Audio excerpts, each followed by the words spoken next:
Hello investor. आज का video थोड़ा सा लंबा होने वाला है, लेकिन यहाँ पे हम बात करने वाले हैं इंडिया के अंदर जो इन्वेस्टमेंट अपॉर्चुनिटीज अवेलेबल है, लोगों के पास जहाँ जहाँ ऑप्शंस है इन्वेस्ट करने का, और उसका परफॉर्मेंस कैसा है, और क्यों हमें स्टॉक मार्केट में इन्वेस्ट करना चाहिए या नहीं चाहिए, रिस्क होता है कैसा, कैसे उसको मैनेज कर सकते हैं, और कैसे हम और आप अमीर बन सकते हैं। तो ये वीडियो थोड़ा लंबा है, लेकिन यहाँ पे हमें सीखने को समझने को बहुत कुछ है। तो हमारे चैनल को बने रहिए और अपना समय नहीं बात आगे गंवाते हैं और सीधा टॉपिक पे आते हैं।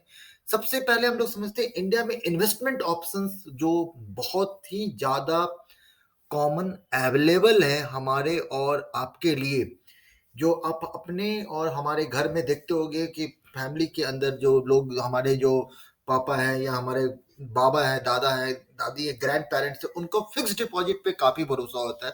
तो अगर हम फिक्स डिपॉजिट का एवरेज देखते हैं, अभी तो वो काफी कम हो गया है, लेकिन हम थोड़ा लिबरल होकर देखते हैं, तो हम कह सकते हैं कि फिक्स डिपॉजिट का एवरेज राउंड अबाउट 7% है, जो अभी के हिसाब से तो नहीं है, लेकिन एज एन एवरेज हम कह सकते हैं कि 7% का रिटर्न देता है फिक्स डिपॉजिट। जबकि हम डेप्ट फंड की बात करते हैं, जहां पे रिस्क कुछ नहीं होता है, तो वहां पे जो आपको रिटर्न आता है वो 6% के आसपास आता है। रियल एस्टेट एक बहुत ही फेवरेट इन्वेस्टमेंट अपॉर्चुनिटीज होता है, बहुत सारे लोग पैसा लगाते हैं।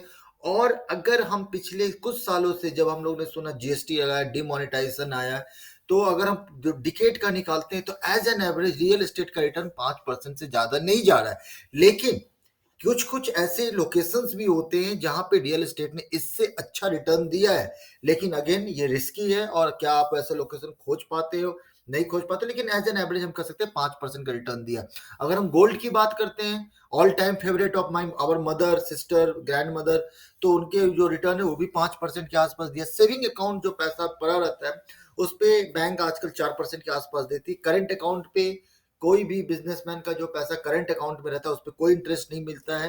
अगर हम जनरल म्यूचुअल फंड की बात करते हैं, अगर आप सारे म्यूचुअल फंड का एवरेज निकालो तो इट इज राउंड अबाउट 12% के आसपास का रिटर्न मिलता है। लेकिन शेयर मार्केट की बात करते हैं तो ये रिटर्न होता है, हो जाता है 18% तक। तो आप देख सकते हो कैसे 5% जो लोएस्ट था से 18% तक का डिफरेंस, जो डिफरेंस 14% से ज्यादा का है। तो यहाँ पे हम लोग समझ सकते हैं कि अगर हम शेयर मार्केट में इन्वेस्ट करते हैं तो हमारा पैसा काफी तेजी से बढ़ सकता है। लेकिन जब से ज्यादा तेजी से बढ़ सकता है, इसका मतलब यहाँ पे रिस्क भी थोड़ा ज्यादा है in comparison to other market. तो अगर हमको शेयर मार्केट में इन्वेस्ट करना है तो हमारे पास दो ऑप्शंस होते हैं। एक ऑप्शन होता है जहां पे आप डायरेक्ट मार्केट में जाओ और खरीदना या बेचना शुरू कर दो किसी भी कंपनी का शेयर। आपको अगर मालिक मालिक बनने का शौक है तो आप रिलायंस का शेयर खरीद लो, आप एचडीएफसी का शेयर खरीद लो, आप टीसीएस का शेयर खरीद लो, आप टाटा मोटर्स का शेयर खरीद लो, आप आईटीसी का शेयर कर लो। जिस टाइप के भी सामान आपको पसंद है आप उसके शेयर खरीद लो और आप उसको खरीद बेच करते हो। लेकिन ये एक बहुत ही रिस्की मार्केट होता है, जब तक पूरे नॉलेज नहीं हो तब तक उस मार्केट पे जाके डायरेक्ट अपने पैसा पे रिस्क नहीं लेना चाहिए। इसीलिए माइंड न्यूट्रिशन चैनल बनाया गया है और आपको स्टेप बाय स्टेप बहुत सारे इंफॉर्मेशन शेयर मार्केट का दे रहा है। और जब आपको पूरा इंफॉर्मेशन हो जाए और आप कॉन्फिडेंट हो जाए तो आप स्टॉक मार्केट में डायरेक्ट इन्वेस्ट कर सकते हो। एक दूसरा तरीका है जो बहुत सारे लोग यूज करते हैं, that is mutual fund. Mutual fund में क्या होता है, म्यूचुअल फंड में कंपनीज होती हैं जो आपसे और हमारे जैसे इन्वेस्टर का पैसा लेती है और वो इन्वेस्ट करती है। उनके पास एक्सपीरियंस ज्यादा होता है, उनके पास पैसा भी कलेक्शन ज्यादा हो जाता है हमारे और आपके पैसे मिला के, तो वो उसको इन्वेस्ट करती है। तो वहां पे पैसे का डूबने का चांस थोड़ा कम हो जाता है। हाँ, रिटर्न भी कम हो जाता है क्योंकि उनका परफॉर्मेंस उसी से मेजर होता है कि उन्होंने कितना रिटर्न जनरेट करके दिया है। तो वो ज्यादा रिस्क नहीं लेती है, लेकिन उनका पैसे का वहां पे डूबने का भी चांस कम हो जाता है। अगर हम इन्वेस्टमेंट इंडिया में इन्वेस्ट शेयर मार्केट में इन्वेस्टमेंट को थोड़ा सा अगर किसी डेवलप्ड देश से देखें, खासकर अगर यूनाइटेड स्टेट्स से देखें, तो यूनाइटेड स्टेट्स में मतलब अमेरिका के अंदर 50% से ज्यादा लोग शेयर मार्केट में इन्वेस्ट करते हैं। वहीं पे अगर हम इंडिया की बात करें तो इंडिया में सिर्फ और सिर्फ 4% लोग ही हैं जिनको अभी भी शेयर मार्केट पे इन्वेस्टमेंट कर रहे हैं या उनको भरोसा हो रहा है। बाकी अभी भी तो काफी सारा गैप है जहां पे इंडियंस को शेयर मार्केट जो 18% के आसपास का रिटर्न दे रहा है उस पे अभी भी भरोसा नहीं हुआ है। तो ये एक रीजन है। आप देख सकते हो अभी मार्केट 16,000 टच कर चुका है अपना 14 अगस्त को 13 अगस्त को 17,000 का मार्केट टच करके ही बंद हुआ था लास्ट वीक। 16,000 से ऊपर निकला, लेकिन फिर भी लोगों का भरोसा अभी तक जीत नहीं पाया। अगर हम आगे देखते हैं कि क्या ऐसा कारण है कि वो लोग कम इन्वेस्ट करते हैं शेयर मार्केट में, तो सबसे पहला आता है कि इंडियंस को उतना रिस्क लेना पसंद नहीं है। बचपन से उन्होंने सुन के रखा है रियल एस्टेट में इन्वेस्ट करो, गोल्ड में इन्वेस्ट करो और आपका ग्रोथ होता है, तो लोग उसमें करते हैं और उनमें शांति से उनको लगता है कि इसमें ज्यादा वो नहीं है। दूसरा एक सबसे बड़ा डिफॉल्ट सिस्टम है कि हमारे यहाँ आप किसी भी फील्ड में पढ़ाई कर लो, आप एमबीए फाइनेंस डिग्री भी ले लेते हो, लेकिन आपको मार्केट के बारे में, खासकर स्टॉक मार्केट के बारे में, शेयर मार्केट के बारे में उतना डिटेल में नहीं पढ़ाया जाता है। तो कॉमन सेंस में कह सकते हैं कि हमारे यहाँ फिनेंशियल एजुकेशन पे उतना फोकस नहीं है जब हम उसको कंपेयर करते किसी डेवलप्ड कंट्री के साथ में।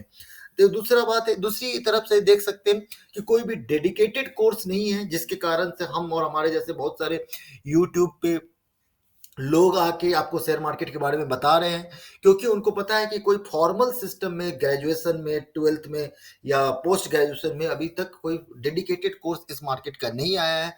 और एक जो सबसे बड़ा इंपॉर्टेंट कारण है कि आज तक इंडियन मार्केट में कुछ लोगों ने जब भी हिम्मत की है पैसा लगाने की, तो कोई ना कोई बड़ा घोटाला आ चुका है और उस घोटाले से पूरे मार्केट को हिला के रख दिया है और हमारे आपके जैसे इन्वेस्टर्स का हौसला को भी उन्होंने दबा दिया है।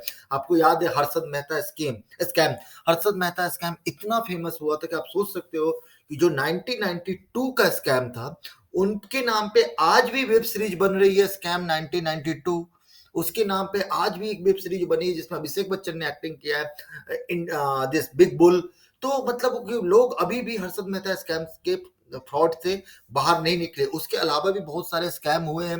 वो स्कैम जैसे आप किरण पारेख स्कैम ले लो, या बहुत सारे स्कैम हुए हैं जिसके कारण से हमारे इंडिया के अंदर इन्वेस्टर्स का कॉन्फिडेंस शेयर मार्केट में नहीं बन रहा है, जबकि सेबी पहले से काफी रूल्स को टाइट की है और उन्होंने ऐसे स्कैम होने के ऑप्शंस को काफी हद तक कम किया है। अगर हम कुछ स्टार इन्वेस्टर्स की बात करें जिन्होंने शेयर मार्केट से अनोखा पैसा कमाया है, तो उसमें आप देख सकते हो all time favourite Warren Buffett के बारे में सब लोग बात करते हैं। उसकी वॉरेन बफेट मतलब दुनिया के एकमात्र ऐसे इन्वेस्टर है जो अपने इन्वेस्टमेंट के दम पे वर्ल्ड के टॉप रिचेस्ट लिस्ट में टॉप 10 में शामिल हो चुके थे। उसके बाद हमारे इंडिया में इंडियन वॉरेन बफेट कहते हैं राकेश झुनझुनवाला को, फिर राधा कृष्ण दमानी जो डी मार्ट के फाउंडर भी हैं। लेकिन ये लोग ने काफी सारा इन्वेस्टमेंट करके पैसा कमाया है और उनको देख के धीरे धीरे आने वाली जनरेशन का भी इंटरेस्ट जग रहा है कि नहीं, शेयर मार्केट में भी इन्वेस्ट करके आप काफी वेल्थ कमा सकते हो। लेकिन फिर से मैं यहाँ पे आपको वार्न कर दूं कि शेयर मार्केट में सर्तियां आप कमा तो सकते हो, लेकिन आपको नॉलेज होना चाहिए। आपको जल्दबाजी में निर्णय नहीं लेना है, अदरवाइज आपको शायद इसका खमियाजा भी भुगतना पड़ता है। तो अगर हम बात करें आपको शेयर मार्केट में इन्वेस्ट करना है तो आप ट्रेड करोगे कहाँ? ट्रेड करने के लिए इंडिया में जो दो सबसे पॉपुलर स्टॉक एक्सचेंज है, एक है अपना नेशनल स्टॉक एक्सचेंज जिसको बहुत लोग निफ्टी भी कहते हैं, और एक दूसरा है बॉम्बे स्टॉक एक्सचेंज जिसको सेंसेक्स भी कहा जाता है। सेंसेक्स और निफ्टी 50 बहुत ही कॉमन वर्ड है जो बहुत लोग समझते हैं, और जो नए इन्वेस्टर जाना चाहते हैं उनको धीरे धीरे समझना पड़ता है कि जनरली अगर हम समझ सके, बॉम्बे स्टॉक एक्सचेंज जो बॉम्बे में स्थित है और वो इंडिया के अंदर 5,000 से ज्यादा कंपनी उसमें लिस्टेड है, लेकिन वो सेंसेक्स सिर्फ और सिर्फ 30 कंपनीज का डेटा पब्लिश करती है। जो सबसे ज्यादा ट्रेड हो रहा है वो 30 कंपनी, सेंसेक्स 30 उसको कहते हैं, और उसके हिसाब से बताते हैं कि मार्केट कहाँ जा रहा है। वहीं पर अगर हम एनएससी की बात करते हैं तो 1600 से ज्यादा कंपनी वहां पे लिस्टेड है, और वो निफ्टी 50 मतलब जो 1600 कंपनी से ज्यादा वहां लिस्टेड है उसमें से टॉप 50 कंपनी का मार्क बताती है कि वो उनका परफॉर्मेंस कैसा जा रहा है, उनके शेयर प्राइस में क्या इंप्रूवमेंट हो रहा है, क्या इंक्रीज हो रहा है या डिक्रीज हो रहा है। तो इसको देख के हम अपना पैसा का इन्वेस्टमेंट का प्लान कर सकते हैं। एक बहुत ही कॉमन मिस्टेक है जो इंडियंस हमेशा करते हैं कि इंडियंस हमेशा टिप्स पे विश्वास करते हैं। आप टिप्स दे दो मुझे, सेंसेक्स में कौन सा कंपनी का शेयर खरीदना है या निफ्टी 50 में कौन सा कंपनी का शेयर करना है, टिप्स टिप्स हमेशा टिप्स मांगते रहते हैं। आजकल कितने सारे टेलीग्राम चैनल हो गए, कितने सारे यूट्यूब चैनल हो गए, और सीएनबीसी टीवी 18 पे तो आप सुबह से बैठ जाओ, जैसे ही मार्केट मार्केट ओपन होता है तब से लेके जब तक मार्केट क्लोज हो जाए उसके बाद भी लोग टिप्स देते रहते हैं। तो ये टिप्स पे डिपेंड करना और खुद का एनालिसिस नहीं करना, ये एक बहुत बड़ा रिस्क पॉइंट होता है इन्वेस्टर्स के लिए, जिसके कारण वो लॉन्ग टर्म तक इन्वेस्टमेंट में नहीं बने रह सकते। तो टेलीविजन पे कम डिपेंड कर रहे, अगर आपको शेयर मार्केट में डेली में कमाना है, अगर आप स्टार इन्वेस्टर्स की बात करते हो, अगर आप राकेश झुनझुनवाला की बात करोगे, अगर आप राधा किशन दवानी की बात करोगे, तो वो लोग किसी से टिप्स नहीं मांगते हैं कि ओके आप बता दो मुझे हमें किस में इन्वेस्ट करना है या किस में इन्वेस्ट नहीं करना है, क्योंकि उनको पता है कि टिप्स के भरोसे तो बिजनेस और इन्वेस्टमेंट नहीं होना चाहिए, क्योंकि टिप्स तो होटल में मिलते हैं, बैरों को दिए जाते हैं, सिप को दिए जाते हैं, तो इससे पैसा कोई कमा मतलब अमीर नहीं बन सकता है। आपको एडवाइजर पे सिर्फ डिपेंड नहीं होना है, वो एडवाइजर जिनका मेजर काम होता है कमीशन कमाना आपके इन्वेस्टमेंट से, तो वो आपको हमेशा वही सजेस्ट करता है जिसपे उनका कमीशन ज्यादा बने, ना कि वो सजेस्ट करता है जिससे आपका रिटर्न ज्यादा बने। न्यूज़पेपर, इंटरनेट, फ्रेंड्स, ये सबसे डिपेंड करना से ज़्यादा अच्छा और ज़्यादा सेफ रहेगा कि हम लोग एक अच्छे से चैनल को पकड़े। आप जैसे माइंड न्यूट्रिशन जैसे कोई भी अच्छे चैनल पे जा सकते हैं, स्टेप बाय स्टेप उसमें सीख सकते हैं और ग्रेजुअली अपना इन्वेस्टमेंट बना सकते हैं, और इन्वेस्टमेंट को कम रिस्की कर सकते हैं और अमीर बनाया आराम से बना जाया जा सकता है लंबे समय में। शेयर मार्केट में शॉर्ट टर्म में बहुत ही कम लोग अमीर बने, जिनका भी हम लोग नाम दिया है वो लोग लंबे समय अवधि के लिए मार्केट में बने थे, तभी उन्होंने बहुत सारा पैसा कमाया है। और हमें यहाँ पे एक चीज और समझना है कि टिप्स पे डिपेंडेंट होने से अच्छा है आप ट्रेंड को समझो। आप समझो कि मार्केट कहाँ जा रहा है, मार्केट बिजनेस कहाँ जा रही है, लोग को अभी किस चीज की जरूरत हो रही है, या आने वाले समय में लोग को किस चीज की ज्यादा जरूरत होगी। अगर आप एनालाइज कर सकते हो कि आने वाले समय में इलेक्ट्रिक व्हीकल्स का डिमांड बढ़ने ही वाला है, अगर आप एनालाइज कर सकते हो कि आने वाले समय में लैपटॉप का डिमांड बढ़ने वाला है, अगर आप एनालाइज कर सकते हो कि आने वाले समय में 5G टेक्नोलॉजी का कोई सब्स्टिट्यूट नहीं है, तो आप वैसे कंपनी में इन्वेस्ट करके बहुत आराम से बिना किसी के टिप पे आप अमीर बनने के लिए वो इन्वेस्टमेंट कर सकते हो। एक इंपॉर्टेंट कॉन्सेप्ट है जो जिसके बारे में ज्यादा लोग बात नहीं करते, लेकिन ये हमेशा से देखा जा सकता है, प्राइस टू अर्निंग रेशियो। ये प्राइस टू अर्निंग रेशियो क्या होता है कि एक इन्वेस्टमेंट आप करते हो मार्केट में तो आपको कितना पैसा लगाना पड़ता है अर्न करने के लिए, इसके बारे में जल्दी कोई बात नहीं करते, लेकिन ये सबसे इजी तरीका होता है अपने इन्वेस्टमेंट के डिसीजंस लेने का। जैसे आप देखो पी रेशियो, अगर हम बात करते हैं एक सिंपल तरीके से अगर समझने के लिए, कि अगर हमें 1 रुपया कमाने के लिए मार्केट अगर सस्ता है तो हम 10 रुपए लगा के भी 1 रुपया कमा सकते हैं, लेकिन जैसे ही मार्केट महंगा हो जाता है तो हमको 30 रुपया लगाना पड़ता है सिर्फ और सिर्फ 1 रुपया कमाने पे।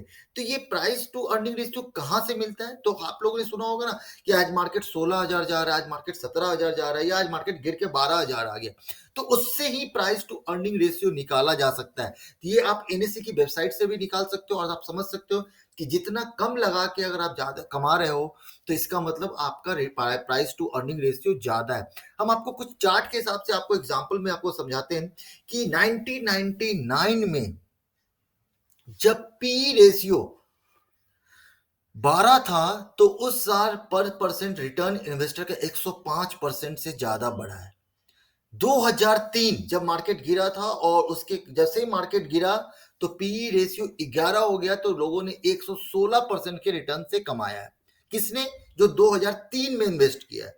अगर आप 2008 की बात करते हैं, 2008 में प्राइस अर्निंग रेशियो 10 हो गया, जो सबसे बेस्ट माना जाता है, तो उस समय जिसने भी इन्वेस्ट किया है उनका रिटर्न 130% के रेट स्पीड से बढ़ा है। मतलब मैं यहाँ पे क्या कहना चाह रहा हूं, आपको कब इन्वेस्ट करना है, जब पी लोएस्ट हो, वो 10 के जितने करीब होगा आपका इन्वेस्टमेंट का ग्रोथ उतना फास्ट होगा। 10 से वो जितना दूर होगा वो 30, 28, 25, 27 होगा, तो आपका इन्वेस्टमेंट का ग्रोथ उतना ही फास्ट होगा। अगर हम ये लोएस्ट के चार्ट को छोड़ के अगर हम हाईएस्ट के चार्ट पे आते हैं तो आप देखो हाईएस्ट पी रेशियो में क्या हुआ है। जब फरवरी 2000 में जब पी रेशियो 28 पहुंच चुका था, 28, तो उस समय जिन लोगों ने भी इन्वेस्ट किया है उनका रिटर्न पर ईयर -53% हुआ है। जनवरी 2008 में फिर भी ये 28 पहुंचा था, तो उस समय जिन्होंने इन्वेस्ट किया है उसका रिटर्न -64 हुआ है। तो अगर हम ज्यादा टेक्निकल इसको नहीं करते और कॉमन समझ लोगों को समझने के लायक करते हैं, तो यहाँ पे हम क्या समझ सकते हैं, आपको इन्वेस्ट तब करना है जब आपका पी रेशियो कम हो, 10 के आसपास, 10 हो, 11 हो, 12 हो, 15 हो, 17 हो, जैसे ही वो 18, 20, 22 से आप आगे जाते हो तो आपका रिटर्न पे, आपका इन्वेस्टमेंट पे आपका रिटर्न कम होने लगता है। अब क्वेश्चन है कि पीयू रेशियो सिर्फ समझ के अगर हम इतने आसानी से हम और आप इन्वेस्ट कर सकते हैं, तो फिर हमारे एडवाइजर जो हमारे ब्रोकर्स होते हैं वो हमें क्यों नहीं बताते? वो इसलिए नहीं बताते हैं कि अगर मार्केट मान लो 28 पे है और आपको उन्होंने बता दिया कि अब आप इन्वेस्ट मत करो, बहुत महंगा हो गया है, तो फिर उनका कमीशन कैसे बनेगा, उनका जॉब कैसे चलेगा, उनकी पे चेक सैलरी कैसे आएगी? इसलिए वो इसके बारे में कोई आपको डिस्क्लोज नहीं करता है। तो दोस्तों यहाँ पे एक चीज ध्यान रखने के लिए बहुत जरूरी, जो हम लोगों ने बात की और जो इससे हम सीख सकते हैं, कि अब हम जब शेयर मार्केट में इन्वेस्ट करेंगे तो हम सबसे पहले कैलकुलेट करने की कोशिश करेंगे व्हाट इज पी रेशियो, जितना कम उतना फायदेमंद। फाइन, आगे बढ़ते, टिप पे डिपेंड नहीं करना है, हमें पी रेशियो देखना है। आप इस चार्ट में देख सकते हो, जो हम लोग बात कर रहे थे 2008 की, 2008 में जब मार्केट गिरा था तो पी रेशियो लोएस्ट हो चुका था। वहीं पे अगर हम बात करें, अभी देखो ये 16,000 टच किया है, तो इसका मतलब क्या है कि अभी अगस्त मंथ में 17 अगस्त को 2021 को पी रेशियो बहुत महंगा होगा। तो इस समय इन्वेस्ट करने से पहले हमारे और आपके जैसे इन्वेस्टर्स को हमेशा सोच समझ लेना चाहिए कि क्या ये सही समय है इन्वेस्ट करने का। अगर आपको लगता है कि नहीं, तो आप अपने पैसे को अभी थोड़े दिन किसी डेप्ट फंड में लगा सकते हो और आप इंतजार कर सकते हो कि पी रेशियो नॉर्मल हो, पी रेशियो थोड़ा सा लोअर हो, तब आप इन्वेस्ट करो और अच्छा अपने इन्वेस्टमेंट से पैसा कमाओ। हमारा इन्फॉर्मेशन अच्छा लगा और आपको एक शेयर मार्केट में इन्वेस्ट करने के लिए एक इंपॉर्टेंट चीज समझ में है कि पी रेशियो के द्वारा कैसे कमा सकते हैं, तो हमारे चैनल को like, subscribe and bell icon press करें, सो दैट हम मोटिवेटेड रहे और आपको ऐसे ही अच्छे अच्छे इन्फॉर्मेशन लाते रहे। Thank you so much, thank you so much.